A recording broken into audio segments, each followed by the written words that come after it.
ओम शांति। ओम शांति। आज 19 मई 2026 दिन मंगलवार की साकार मुरली। आइए अब सुनते हैं मीठे मीठे बाप दादा के मधुर महावाक्यों को। मीठे बच्चे, आत्माभिमानी भव।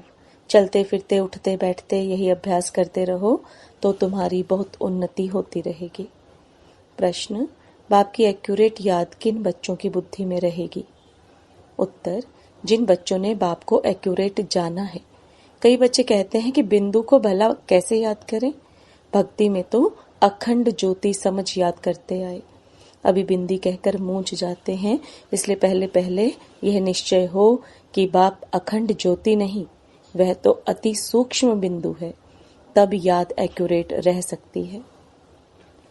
ओम शांति। सभी बच्चे याद में बैठे हैं। मन मनाभव यह संस्कृत अक्षर वास्तव में है नहीं। बाप ने जब सहज राजयोग सिखाया है तब यह संस्कृत अक्षर बोले नहीं है।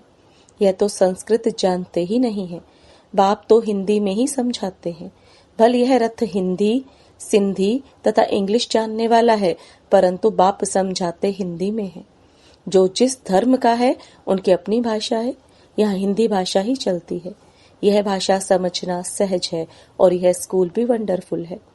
इसमें कोई भी कागज, पेंसिल, पन्ने आदि की दरकार नहीं रहती। यहाँ तो सिर्फ एक अक्षर को याद करना है, अर्थात बाप को याद करो। गॉड को अथवा ईश्वर को अथवा परम पिता परमात्मा को याद ना करें। यह मुश्किल है। याद सभी करते हैं परंतु उनकी पहचान नहीं है। बाप ही आकर अपनी पहचान देते हैं। शास्त्रों में जो कल्प की आयु इतनी लंबी लिख दी है वह बाप आकर समझाते हैं। बहुत बड़ी बात भी नहीं है। अहिल्याएं, बूढ़ी बूढ़ी माताएं क्या समझेंगी? यह तो बहुत ही सहज है। कोई छोटे बच्चे भी समझ सकते हैं। बाबा अक्षर कोई नया नहीं है। शिव के मंदिर में जाते हैं तो बुद्धि में आता है कि यह शिव बाबा है, वह निराकार है। सभी मनुष्य मात्र बाबा कहते हैं। हम सर्व आत्माओं का बाप एक है। सब जीव की आत्माएं जो शरीर में निवास करती हैं बाप को याद करती हैं। सब धर्म वाले जो भी हैं सब परम पिता परमात्मा को याद जरूर करते हैं। वह है परम धाम में रहने वाला बाप। हम भी वहाँ के रहने वाले हैं। तो अब सिर्फ बाप को याद करना है। चाहते भी हैं हम पावन बने, बुलाते भी हैं, हे पतितों को पावन करने वाले आओ। नई दुनिया पावन थी, अब फिर पुरानी हुई है। इनको कोई नया नहीं कहेंगे। भारतवासी जानते हैं नए भारत में देवी देवता राज्य करते थे। जब नया भारत था तो उसके आगे क्या था? संगम। इससे भी सहज कहना चाहिए। नए के आगे पुराना था। संगम को मनुष्य इतना सहज समझ नहीं सकते। न्यू वर्ल्ड, ओल्ड वर्ल्ड, इसके बीच को फिर संगम कहते हैं। बाप के लिए ही कहते हैं, हे पतित पावन आओ, आकर हमको पावन बनाओ। हम पतित बन गए हैं। नई दुनिया में कोई पुकारेंगे नहीं। अभी तुम्हारी समझ में आ गया है कि यह भारत पावन था। हे पतित पावन आओ। यह तो बहुत समय से भुलाते आए हैं। उनको यह पता नहीं कि पतित दुनिया कब पूरी होगी। कहते हैं शास्त्रों में ऐसे लिखा हुआ है कि अभी 40,000 वर्ष और कलयुग अर्थात पतित दुनिया चलेगी। बिल्कुल ही घोर अंधियारे में है। अभी तुम रोशनी में हो। बाप ने तुमको अब रोशनी में लाया है। यह 5,000 वर्ष में सृष्टि का चक्र पूरा होता है। कल की बात है। तुम राज्य करते थे, बरोबर इन लक्ष्मी नारायण का राज्य था, स्वर्ग था। पावन दुनिया में कोई उपद्रव आदि हो नहीं सकता। उपद्रव होता ही है रावण राज्य में। यहाँ तुमको बाप समझाते हैं। तुम सम्मुख कानों से सुनते हो। कौन सुनते हैं? आत्मा। आत्मा को बड़ी खुशी होती है हमको बाप फिर से आकर मिला है। बाप से वर्षा लिया था, अब बाप कहते हैं मुझे याद करो। इसमें कोई लिखने पढ़ने की बात नहीं। जब कोई आते हैं तो पूछा जाता है आपका कैसे आना हुआ, तो कहेंगे यहाँ के महात्मा से मिलने। क्यों? तुमको क्या चाहिए बताओ? कोई भिक्षा चाहिए? सन्यासी हो तो रोटी टुकड़ा चाहिए। सन्यासी किसी के पास जाते हैं, वह रास्ते में मिलते हैं तो रिलीजियस मनुष्य समझते हैं। यह फिर भी पवित्र मनुष्य है। इनको भोजन खिलाना अच्छा है। अभी तो पवित्रता भी नहीं रही है। बिल्कुल ही तमो प्रधान दुनिया है। इसमें बड़ी गंदगी है। मनुष्य कितना हैरान होते हैं। यहाँ तो हैरान होने की कोई बात नहीं। बाप कहते हैं लिखने करने की भी बात नहीं है, यह पॉइंट्स आदि भी लिखते हैं धारणा करने के लिए। जैसे डॉक्टर लोगों के पास भी कितनी दवाइयां होती हैं, इतनी सब दवाइयां याद रहती हैं। बैरिस्टर की बुद्धि में कितनी लो की बातें याद रहती हैं। तुमको याद क्या करना है? एक बात, सो भी बड़ी सहज है। तुम कहते हो एक शिव बाबा को याद करो, वह कहते हैं शिव बाबा कैसे आएंगे? यह भी तुम्हारे सिवाय और किसी को पता नहीं है। ईश्वर कहाँ है? वह तो कहेंगे नाम रूप से न्यारा है, या फिर कह देते हैं सर्वव्यापी है। रात दिन का फर्क हो जाता है दोनों अक्षर में। नाम रूप से न्यारी तो कोई चीज है नहीं, फिर कह देते कुत्ते बिल्ली सब में परमात्मा है। दोनों एक दो के ऑपोजिट बातें हो गई। तो बाप अपना परिचय दे कहते हैं मुझ बाप को याद करो। गाया भी जाता है सहज राजयोग। बाबा कहते हैं योग का अक्षर निकाल दो, याद करो। जैसे छोटा बच्चा माँ बाप को देखने से ही झट गले लग जाता है। पहले सोच करेगा क्या कि हमारे माँ बाप हैं? नहीं, इसमें सोच करने की बात ही नहीं। तुम्हें भी सिर्फ शिव बाबा को याद करना है। भक्ति मार्ग में भी तुम शिव पर फूल चढ़ाते आए हो। सोमनाथ का मंदिर कितना भारी बनाया हुआ है, जो बाद में मोहम्मद गजनवी ने आकर लूटा था। सोमनाथ का मंदिर भारत में नामी ग्रामी है। सबसे पहले तो शिव की पूजा होनी चाहिए। बच्चों को यह सब नॉलेज अभी बुद्धि में आई है। बल पूजा आदि करते आए हो, परंतु तुमको यह पता ही नहीं था कि यह जड़ चित्र है। जरूर चैतन्य में आया होगा, तब तो वर्ष वर्ष शिव जयंती भी मनाते हैं। यह भी कहते हैं शिव परमात्मा निराकार है। आत्मा जानती है हम भी निराकार हैं। अभी तुम आत्म अभिमानी बनते हो। बहुत सहज है। वह तो हमारा बाबा है, ज्ञान का सागर, सुख का सागर, पतित पावन है। उनकी बहुत महिमा है। ब्रह्मा विष्णु शंकर की इतनी महिमा नहीं है, एक की ही महिमा गाते हैं। अब तुम बच्चे जानते हो, बाबा आकर हमको वर्षा दे रहे हैं। जैसे लौकिक बाप बच्चों का लालन पालन करते हैं, पढ़ाते नहीं है। पढ़ाई के लिए स्कूल में जाते हैं, फिर वानप्रस्थ अवस्था में गुरु किया जाता है। आजकल तो छोटे बड़े सबको गुरु करा देते हैं। यहाँ तो तुम बच्चों को कहा जाता है शिव बाबा को याद करो, सबका हक है, सब मेरे बच्चे हैं। तुम्हारे में भी कोई है जो अच्छी रीति याद करते हैं? कई तो कहते बाबा किसको याद करें, बिंदी को कैसे याद करें? बड़ी चीज को याद किया जाता है। अच्छा, परमात्मा जिसको तुम याद करते हो वह चीज क्या है? तो कह देते अखंड ज्योति स्वरूप है, परंतु ऐसे नहीं है। अखंड ज्योति को याद करना रॉन्ग हो जाता है। याद तो एक्यूरेट चाहिए, पहले एक्यूरेट जानना चाहिए। बाप आकर अपना परिचय देते हैं और फिर बच्चों को सारे सृष्टि के आदि मध्य अंत का समाचार भी सुनाते हैं, डिटेल में भी तो नटशेल में भी। अब बाप कहते हैं बच्चे तुमको पावन बनना है तो उसके लिए एक ही उपाय है, मुझे याद करो। मुझे कहते ही हो पतित पावन। आत्मा को पावन बनाना है। आत्मा ही कहती है हम पतित बन गए, हम पावन थे अब पतित हैं। सब तमो प्रधान है, हर एक चीज पहले सतो प्रधान फिर तमो प्रधान होती है। आत्मा खुद कहती है मैं पतित बनी हूँ, मुझे पावन बनाओ। शांति धाम में पतित होते नहीं, यहाँ पतित हैं तो दुखी हैं। जब पावन थे तो सुखी थे। तो आत्मा ही कहती है हमको पावन बनाओ तो हम दुख से छूट जाएं। तुम समझते हो आत्मा ही सब कुछ करती है। आत्मा ही जज बैरिस्टर आदि बनती है। आत्मा ही कहती है मैं राजा हूँ, मैं फलाना हूँ। अभी यह शरीर छोड़ दूसरा लेना है। इसको कहा जाता है आत्म अभिमानी।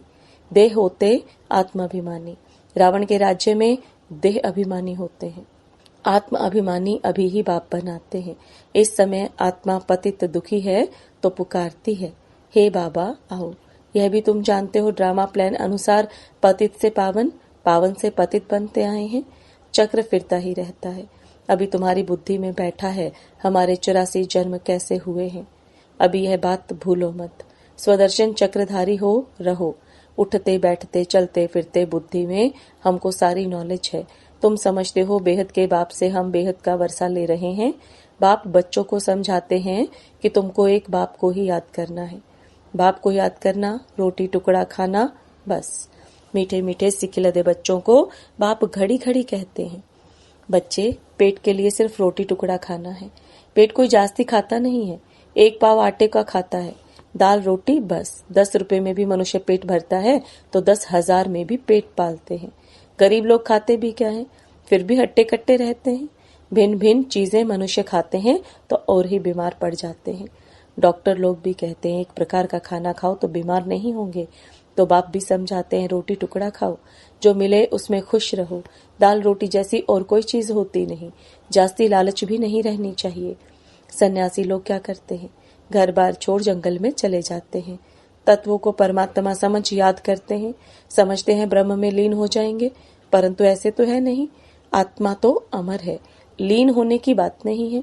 बाकी आत्मा पवित्र अपवित्र बनती है।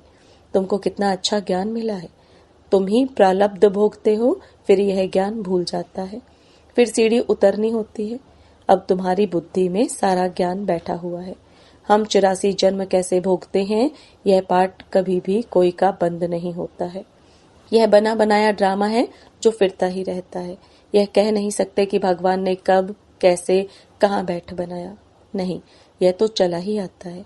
वर्ल्ड की हिस्ट्री ज्योग्राफी रिपीट होती ही रहती है। इन बातों को कोई समझते ही नहीं है। तुम जानते हो हम ड्रामा प्लान अनुसार आए हैं, अब फिर से ड्रामा अनुसार राज्य ले रहे हैं। यह बातें और कोई समझ नहीं सकते। पूछा जाता है ड्रामा सर्वशक्तिमान है व ईश्वर, तो कहते हैं ईश्वर सर्वशक्तिमान है। समझते हैं वह सब कुछ कर सकते हैं। बाप कहते हैं मैं भी ड्रामा के बंधन में बांधा हुआ हूँ, पतितों को पावन बनाने मुझे आना पड़ता है। तुम सतयुग में सुखी बन जाते हो, मैं भी जाकर विश्रामी होता हूँ परम धाम में। तुम सिर कुल्हे चढ़ जाते हो, तुम्हारी शेर पर सवारी है। तुम जानते हो सेकंड बाय सेकंड जो भी चलता है वह ड्रामा की नोंद है।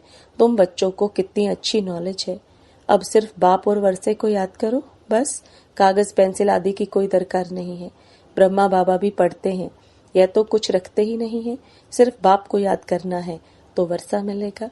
कितना सहज है, याद से तुम एवर हेल्दी बनेंगे। यह है धारणा की बात। लिखने से क्या फायदा होगा, यह तो सब विनाश हो जाएगा। परंतु कोई याद रखने के लिए लिखते हैं। जैसे कोई बात याद करनी होती है तो गांठ बांध देते हैं, तुम भी गांठ बांध लो। शिव बाबा और वर्षे को याद करना है, यह तो बहुत सहज है। योग अर्थात याद। कहते हैं बाबा याद नहीं ठहरती, योग में कैसे बैठे। अरे लौकिक बाप की याद उठते बैठते चलते फिरते रहती है। तुम भी सिर्फ याद करो, बस बेड़ा पार है। अच्छा, मीठे मीठे सिखिलदे बच्चों प्रति माता पिता बाप दादा का याद प्यार और गुड मॉर्निंग। रूहानी बाप की रूहानी बच्चों को नमस्ते। रूहानी बच्चों की रूहानी बाप दादा को याद प्यार गुड मॉर्निंग और नमस्ते। धारणा के लिए मुख्य सार, स्वदर्शन चक्रधारी बन 84 का चक्र बुद्धि में फिराते रहना है। बेहद बाप को याद कर बेहद का वर्षा लेना है, पावन बनना है। किसी भी चीज की लालच नहीं करनी है, जो मिले उसमें खुश रहना है। रोटी टुकड़ा खाना है, बाप की याद में रहना है। वरदान, सर्व के दिलों के राज को जान सर्व को राजी करने वाले सदा विजयी भव। सर्व के दिलों के राज को जान सर्व को राजी करने वाले सदा विजयी भव। अब बाप दादा के वरदान को विस्तार में समझेंगे। विजयी बनने के लिए हर एक के दिल के राज को जानना है। किसी के मुख द्वारा निकलने वाले आवाज से उसके दिल के राज को जान लो तो विजयी बन सकते हो। लेकिन दिल के राज को जानने के लिए अंतर्मुखता चाहिए। जितना अंतर्मुखी रहेंगे उतना हर एक के दिल के राज को जानकर उसे राजी कर सकेंगे। राजी करने वाले ही विजयी बनते हैं। स्लोगन, वैराग्य ऐसी योग्य धरनी है जिसमें जो भी फल डालेंगे वह फलीभूत अवश्य होगा। वैराग्य ऐसी योग्य धरनी है जिसमें जो भी फल डालेंगे वह फलीभूत अवश्य होगा। ये अव्यक्त इशारे सदा अचल अडोल एक रस स्थिति का अनुभव करो। सदा उमंग उल्लास में एक रस रहने के लिए जो भी संबंध में आते हैं, चाहे स्टूडेंट चाहे साथी, सभी को संतुष्ट करने की उत्कंठा हो। जिसको भी देखो उससे हर समय गुण उठाते रहो। सर्व के गुणों का बल मिलने से सदाकाल के लिए उत्साह एक रस रहेगा। गुण ग्राही बनो, अवगुणों को देखते हुए भी नहीं देखो। ओम शांति।